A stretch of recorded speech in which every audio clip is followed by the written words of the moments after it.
binibili mong gift? Yung laman po, no? Yung laman. Yes. Siyempre, ako kasi mahilig po ako sa music, so I've decided na to give this to someone na mahilig din sa music, and you know, like, music is an escape para sa aming mga music artists, and talagang nagbibigay ng saya sa amin, so I've decided na magbigay ng itong gift para sa kanya, so... Okay, I think we are ready to find out kung kanino mo... Stell po, kay Stell.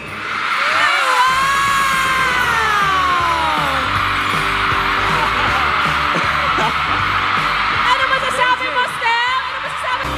Good item na yan. At ito ay... Oh, wow! Earphones! Ang ganda! Yes, sir. High quality na. Okay! Next, AJ, ikaw naman. Explain thank mo you, muna. Ken. Siya, no? Saka Steph? dalawang Sige. regalo yung binalot, yung time and effort, grabe. Totoo yan!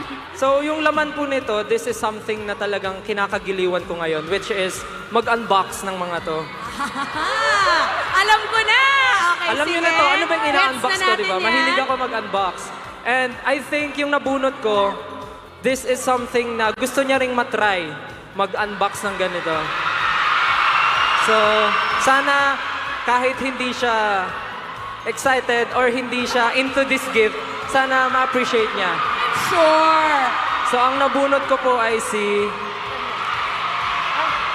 Ken. Bagay na bagay.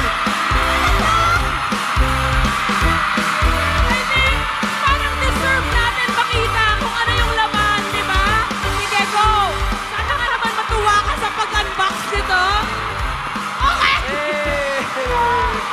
May abubot na Batman. siya! Anik-anik para kay Ken.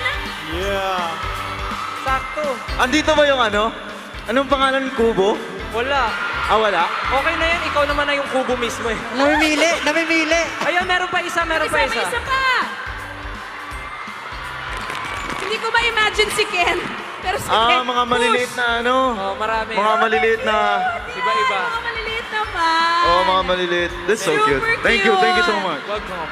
Napaka-current ng regalo. Okay, Alfie, it's your turn. Ikaw naman.